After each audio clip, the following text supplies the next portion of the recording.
students, lesson number 12, page number 69 in your SST book. India human resources होता है कोई भी साधन जिससे हम लोग कुछ भी करते हैं, ठीक है. Nature has gifted our country with a large variety of resources. Nature ने हमारी कंट्री को बहुत कुछ दिया है, बहुत सारी ऐसी चीज़ें दी हैं जिनसे हमारा गुजारा होता है, जिनसे हमारी जो लाइफ है वो चलती है, उन्हें बोलते हैं resources. These resources have to be made useful by human beings. इन रिसोर्सेज को हमें थोड़ा सा मॉडिफाई करके ना अपने यूजफुल हमारे यूज़ की चीज़ें बनानी होती है. We need educated skilled and hard working person to convert these resources into things of daily use. आपको पढ़े लिखे स्किल होता है जो जिनको बहुत कुछ आता हो लोगों को, और हार्ड वर्किंग लोगों की ज़रूरत होती है इन रिसोर्सेज को चीज़ों में, हमारी डेली यूज़ की चीज़ों में चेंज करने के लिए.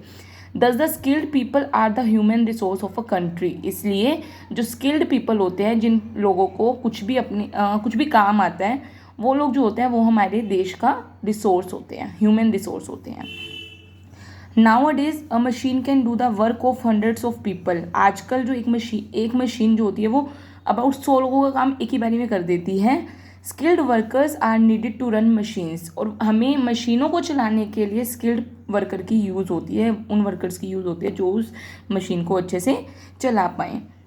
दस we need a large number of skilled workers. इसलिए हमें बहुत सारे वर्कर्स की ज़रूरत होती है.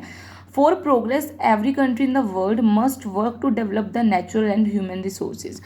अपने देश की प्रोग्रेस के लिए, इम्प्रूवमेंट के लिए हर देश को नेचुरल और ह्यूमन रिसोर्सेज को डेवलप करने के लिए काम करना पड़ता है. This will also bring progress in agriculture and industrial production. और इसकी वजह से हमारे जो एग्रीकल्चर और इंडस्ट्रियल यूज़ होता है ना, उसमें भी प्रोग्रेस होती है. This will also improve the standard of living of the people. और ये हमारे लोगों के जीने के तरीके को भी बहुत ज़्यादा इम्प्रूव करता है. India is the most populous country in the world after China. China के बाद जो इंडिया है वो बहुत पॉपुलर कंट्री है हमारे देश की, हमारे वर्ल्ड की, संसार में. The total population of our country is about 125 crore. हमारे देश की जो पॉपुलेशन है वो 125 करोड़ है.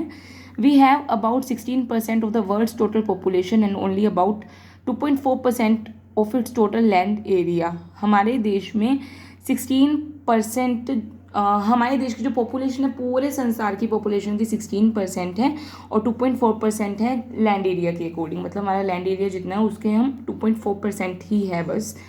इन our country the pressure of population is very high on land. और हमारे देश पर हमारा लोगों का, पॉपुलेशन का बहुत ज़्यादा प्रेशर पड़ गया है.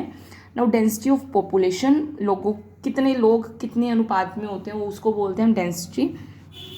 The large population of our country is not evenly distributed. बहुत सारी पॉपुलेशन है हमारे देश में पर वो एक तरीके से बटी हुई नहीं है, मतलब बराबर नहीं बटी हुई देशों में, शहरों में.